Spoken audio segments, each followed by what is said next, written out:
شامتون بخیر دوستان عزیز ارجمند. این برنامه فوتبال تاجیک است که ما آن را منظور شما میگردانیم و همه شما را نخست با آغاز چمپیونات فوتبال تاجیکستان تبریک و تهنیت میگیم و چون انعنا در آغاز موسم سوپر جام تاجیکستان برگزار میگردد و امسال این سوپر جام میان دسته های سارا کمپانیای شهر دوشنبه و سپری شهر خوجند برگزار میگردد. دو حریف ارشد که طی چند سال اخیر است که این مسابقه را به هم میبازند و اینک برای برگزاری این بازی همه چیز آماده هست و روند برگزاری این مسابقه را برنامه فوتبال تاجیک منظور شما میگرداند.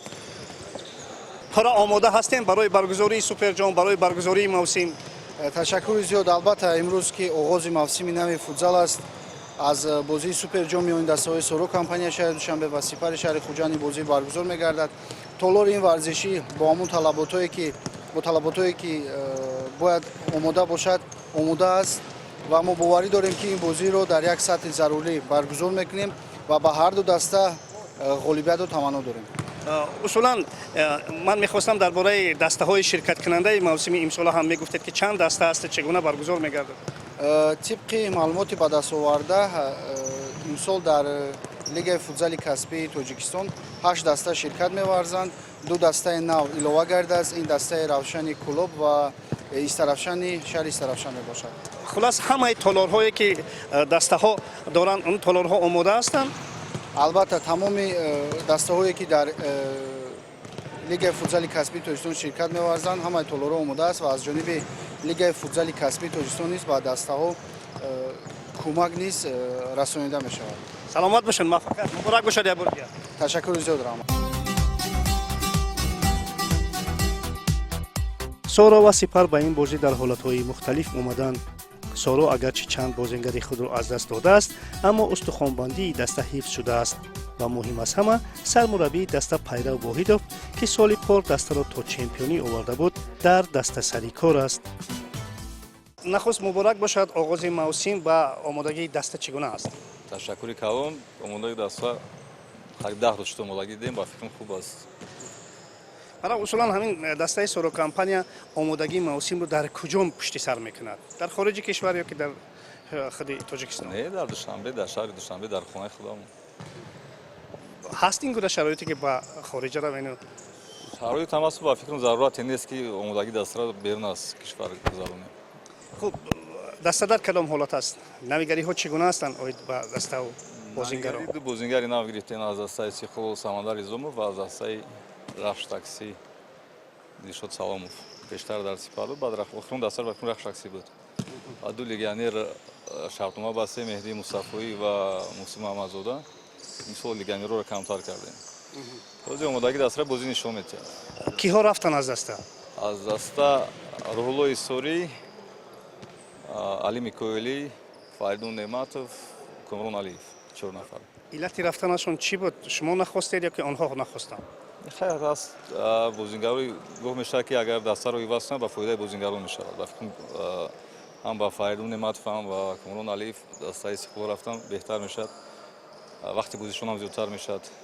بعد با دسته پرخواست زیادتر بازی میکنن که بسیار خوب است با فکر من. خب در روحیه چمپیونی هستیم به هر صورت از سال پار این یگان برتری میدهد به شما چون که حریف همون حریف ارشدی سال پار است، سال پار حریف ارشدی است. با فکر روحیه چمپیونی سال گذشته را فکر کنیم بازار ما میشود. از ما میدونیم که حالت دسته سپر در کدام است و مقصد سپر هم میخواهد غالب بیاید، دسته ما را باید غلبه کند، بازی نشون میده. میبینم که دروازه‌بان مشق میکنه. به هر صورت این دروازه‌بان تا آخری موسم باز شرطنامه قرارداد گرفتن یا که تا آخری موسم دروازه‌بان و حمایتگر موسی محمدزاده اونم تا آخری سال است. موفقیت برای شما. تشکر زیاد. سراول میخواهم تمام دستاندرکاران، بازیگران، مربیان و مخلصان فوتبال را با آغاز موسم نو تبریک مبارکباد بگویم. من فکر میکنم که طی 10 روز زیادتر که ما آمادگی دیدیم از روی نقشه هایی که استاد مربیان داشتن آمادگی خوب است و ما بار اول نیست که با سپر بازی میکنیم و میدونیم که سپر بسیار یک رقیبی پرقوت است. دسته های بهترین جمهوری به حساب می رود. برای همین همون مسئولیت و همون جدیتی که در مشق‌ها بودن و در آمادگی‌ها بودن که فکر کنم امروز باید ثمر دهد. آمادگی خوب است و رویه بچه‌ها اون است که ما دیگر بجز آنی که حمایه اما عنوان‌های داشتیم دیگر باید نقشه نداشته باشیم. موفقیت برای شما. تشکر زیاد. وضع سپر در قیاس با سورو اندکی وخیم‌تر است. منظور این که سپر را هم چند نفر از بازیگران کلیدی از جمله دروازه‌بان فیروز بک مرادوف ترک کردند. آغاز نوی موسم مبارک باشد. خوب دسته در چی حالت است؟ رحمت دسته که اوز سرشوی موسم باشد. دسته حالا در ما تمرین نو سر کردیم حالی در 100% تیار نیستند. میگم 60-70% تیار شدگیم. رفت موسم ما همون فرمی که باید 100% تیار شد در رفت موسم تیار میشه میگیریم همین فرم رو. آمادگی را در کجا پشتی سر کردیم؟ آمادگی را ما در شهر خوجند آغاز کردیم. بعد 3 روز شد که به شهر دوشنبه موندیم. در همین تالار تمرین ها را کرده تیاری ما دیدیم. میبینم که در هیئت دسته چند بازیگران نو هستند. میتونین در این باره صحبت؟ ها از بس که یک بسیار بازیگران ما رفتند سال قبلی که داشتیم برای همین بازیگران ما کم بود. از دولت ایران 4 تا لیگیونر دعوت کردیم. خیلی اینا با ما باز کرده بودند. مهران رضاپور باز کرده بودند. ما که میشناختیم و یا هم شرایط ما فهمیدن گفتن ما رفته اردم میکنیم گفتن با دسته شما. حالا شرطنامه پرانه بستیم با اونها؟ شرطنامه بستگیم. شرطنامه فقط یک دور بستگیم. دسته را کیها ترک کردن؟ دسته رو فیروز بک مرادوف، سلاموف دلشاد، حمیدوف رستم، سفرов علیشیر، سفرов آیت الله، همین ها. شما را تبریک کردن ممکن است یا که شما موقتا اجرا کننده هستید؟ تبریک کردن گره. مبارک باشد نباشد برای شما در این کار اینا و عموما با دسته در این بازی و در مسابقه های آینده عموما در چمپیونات موسم دراز پرباری تمنا داریم. موفق با شما مقدر رحمت. بازی میان دسته های سورو و سپر کیهاست که با یک ال کلاسیکوی فوتزال تاجیک تبدیل یافته است و چون همیشگی به تماشای بازی مخلصان زیادی تشریف آوردند. موسم نو مبارک باشد. خوب از شهر خوجند برای مخلصی سپر آمدید. البته خوش آمدید. خوب چه انتظاری ها دارید از موسم امسال؟ البته از این بازی اول سرأول با دستگیری فدراسیون فوتبال جمهوری چند سال آخر می شود که فوتزال در جمهوری خیلی وسعت یافته است و ما چندین سال بازی های خیلی جالب را شاهد شده ایستادیم و امروز در موسم نو باز یک بازی جالب با دو دسته پرقوت جمهوری شاهد می شویم و امیدوار و باوری داریم که غلبه نصیب ما شود. خوب از موسم چه انتظاری ها دارید؟ میبینم که هیئت دسته رو هم کامل تر کردین. بله هیئت حالا پرقوت شده است و امیدواریم که دسته بازی خوب نشان دهد. مخلصی کی هستی؟ سورو. مخلصی سورو غلبه میکنه؟ نه. چند 5-3 کو همه یک جای سورو بگین. سورو.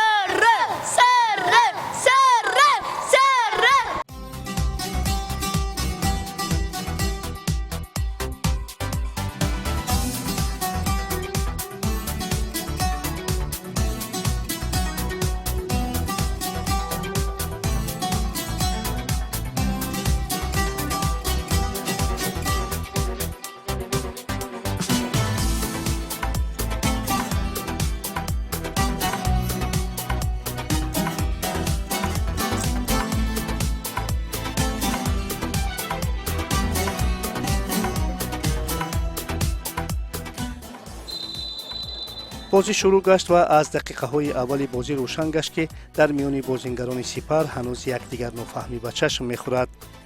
بهوده ولی جان ولیف آمادگی دسته را 70% عنوان نکرد. منظور او انا محض همین حالت یک جای مشق نکردن همه هیئت بود.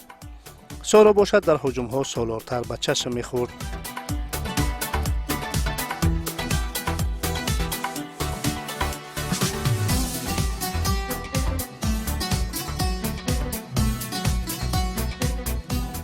дар дақиқаи даҳуми бозӣ бозингарони Сипар дар назди дарвозаи худ иштибоҳ карданд ва Соро ин ҳолатро бо як бозигузорӣ анҷом кард, ки ахиран Идрис Ёров онро ба гол табдил дод. ва бисёр бозигузори олӣ ҳисоб кушода мешавад. Устуни Арҷманд Мустафо инҷо ягон бозигари дастаи Сипар монеа шуда натавонист ва тӯбро Идрис Ёров ба даруни дарвоза равон кард. бо гузашти ҳамагӣ 1 дақиқа Файзалӣ Сардоров дарвозаи Шӯҳрат Расуловро маротибаи дуюм шикофт. воқеан зарбаи Файзалӣ гуфти гапҳои футболӣ ногирифтанӣ буд. беҳтараш ба истилоҳ ин шедеврро биёед якбори дигар бубинем. Файзалӣ Сардоров зарбаи ва гол! ва голи зебо аз ҷониби Файзалӣ Сардоров, ҳисоб 2-0 ва бубинед ки чӣ гуна Файзалӣ Сардоров дар дақиқаи 11-ум тӯбро аз маркази майдон ба даруни дарвозаи Шӯҳрат Расулзода равон мекунад. аммо бо ин ситам сари Сипар анҷом нашуд. 2 дақиқа мондан то поёни қисмати аввал Муҳсин Муҳаммадзода ҳисоби голҳои Сороро то 3 расонида ба якборагӣ умеди Сипарро ба натиҷаи хуби ин бозӣ канда кард. бояд гуфт ки қисмати аввали бозӣ бо он ки ҳарду дастаҳо 6 фолӣ касб карданд қабеҳ ба назар расид.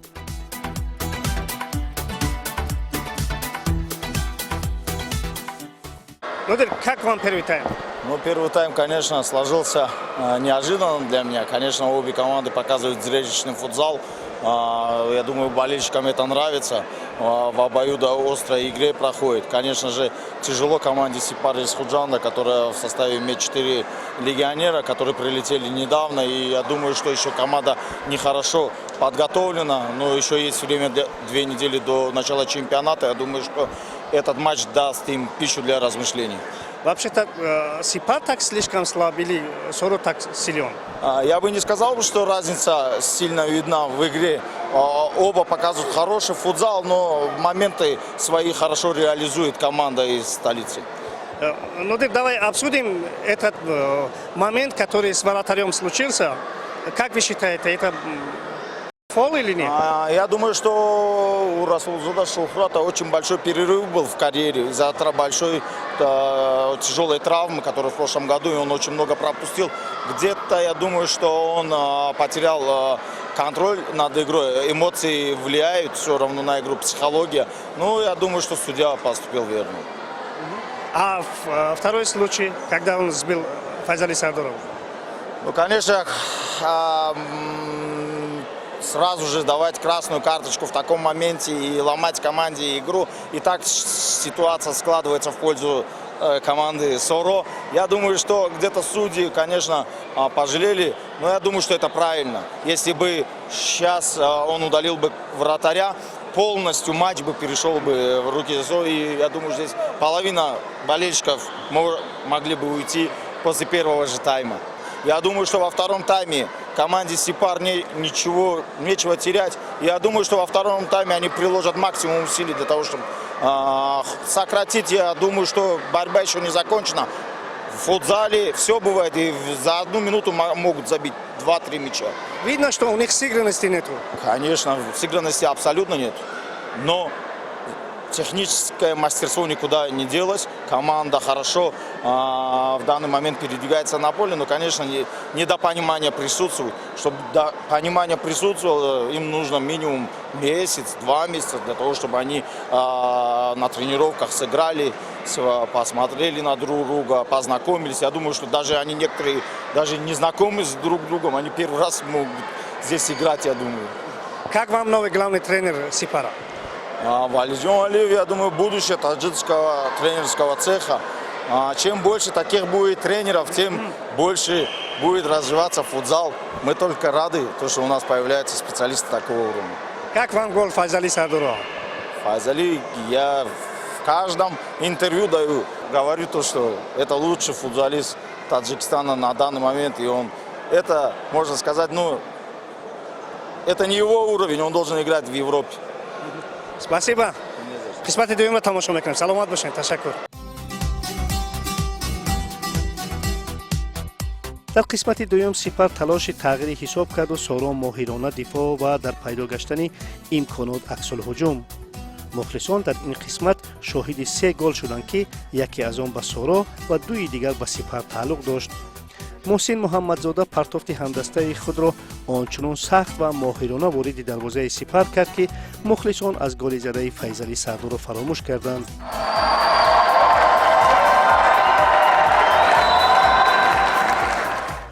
поёни ин қисматро метавон пурра ба Сипар дод, зеро онҳо таҳоҷумро сари Соро дучанд карда 2 фол касб карданд ки ҳардуи онро Абдусамад Раҳмонов хеле олӣ ба самар расонид.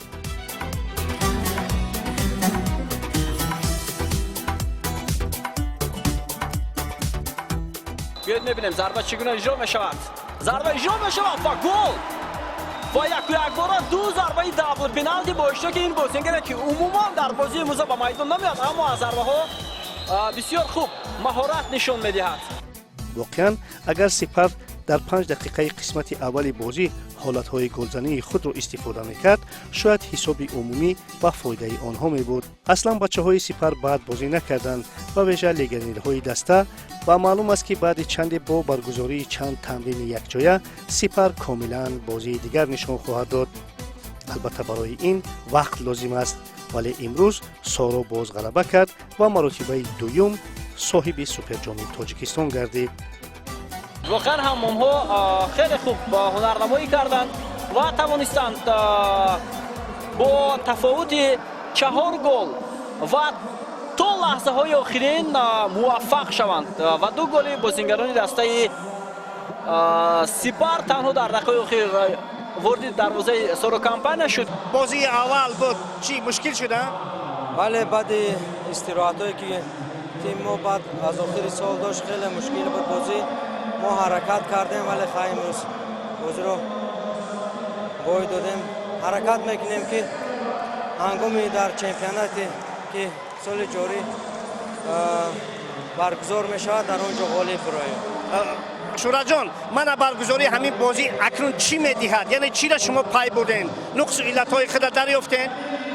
بازی خیلی نقص گذشت. بچه‌ها تیاری که خوب داشتن، تیم ملی در بچه‌ها بودن، آمادگیشون نقص بود. از همین خاطر بازیشون نقص بود.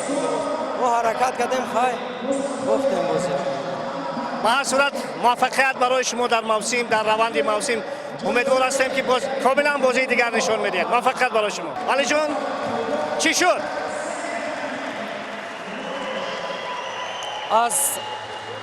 از مومنت‌های خودم ما استفاده نبردیم در اولی تایم. بعد خودتون دیدید اشتباه شد. دو گل که اشتباهان خوردیم بازی را شکست. هیچ کم نیست. دسته سارا بازیگر کلیدی خودش را داشته ایستاده است. خودتون خبر دارید دسته ما اجرا کلیدمون رفت. دستمون نه. یادگارفهمی حالی نیست. چی خلاصه برآوردین از همین بازی که شد؟ خب برای موسم امسال. برای موسم امسال حالی ما باید از بالا خود بسیار کار کنیم که برای بازیگران یادگارفهمیشون نقش شود. حالا ما بسیار باید کار کنیم. این کمانده 70% نوند اجرا کنه برای همین. یعنی معلوم بود که همون بازی دستوی نیست. یادگارفهمیشون سوست حالا. خیلی ما کار میکنیم. خیلی نصیب. موفقیت در روند موسم. پدر جان مبارک باشد. خوب چی شد که در قسمت دوم در آخر 2 گل سر دادید؟ حضور عمل برای تبریک بود. دقیقه آخر بود. بعدم گلی که سر دادم از ضربه 10 متره بود. من فکرم معلوم بود که بازی گلی بود که دروازه‌بانی لیکن بازیگر بهترین ها گل زد آخر. ما چی گفتن هم با مهدی مصطفی زد هم با خوشبخت بالا امید. فوتبال است یک کس میزنه هیچ گپ نیست. اصلا بازی آسان بود؟ نه آسان نبود برای که حریف خوب است. دشوارتر بود برای که معلومات درباره بازیگرای ایرانی نداشتیم. یک تا بسیار بازیگر خوب توپناس که دوران میکرد بسیار مشکلی همون بازیگر رو برد. به هر حال توانستیم ما رو مشکلی رو برطرف کرده توانستیم. خوب این بازی برای موسم چی دادنش ممکن است؟ این بازی از 3 جایزه که یک تا شما حفظ کرده توانستیم. 2 قدم دیگر بود. جام تاجیکستان و قهرمان شدن. مبارکتان باشد یک بار دیگر. حضور احمد. موفقیت. مبارک باشد. اصلا بازی آسان بود یا که مشکل؟ بازی سختی، همیشه بازی با سیپر تیم خوبیه با شخصیت، چند سال قهرمان تاجیکستان شده، در جام باشگاه آسیا شرکت کرد. تیم خوبیه و بازی سخت بود. ما گلا رو که زدیم یه ذره بازی برامون آسون‌تر شد، اونا اومدن جلوتر، گلای بعدی زدیم. بازی خیلی خوبی بود. چی شد که 2 گل در آخری قسمت دوم سر داده؟ والا چی سهلنگاری کرده. آره دیگه، بعضی موقع اشتباه پیش میاد، میریم که در تمرینات مشق میکنیم که دیگه گل سر ندیم. دستای دوست داشتهاتون غالب اومد، بازی معقول شد. بهترین بازی نشوندن با جو داره که ای تمامی سرپرستای همین تیمو تبریک شما بگم، سپاسی می‌نداری کنم، باور به حد بازی خوب نشون دادن. دستای سپر رو چگونه بها می‌دهید به هر صورت؟ بهترین دسته است، بهترین دسته است و اونم ما در آینده موفقیت می‌خوایم. موفقیت برای شما، سلامت باشید. خوش آمدید. خب مهدی مصطفایی بهترین بازیگر اعتراف کرده در بازی برای دریافت سوپر جام مملکت.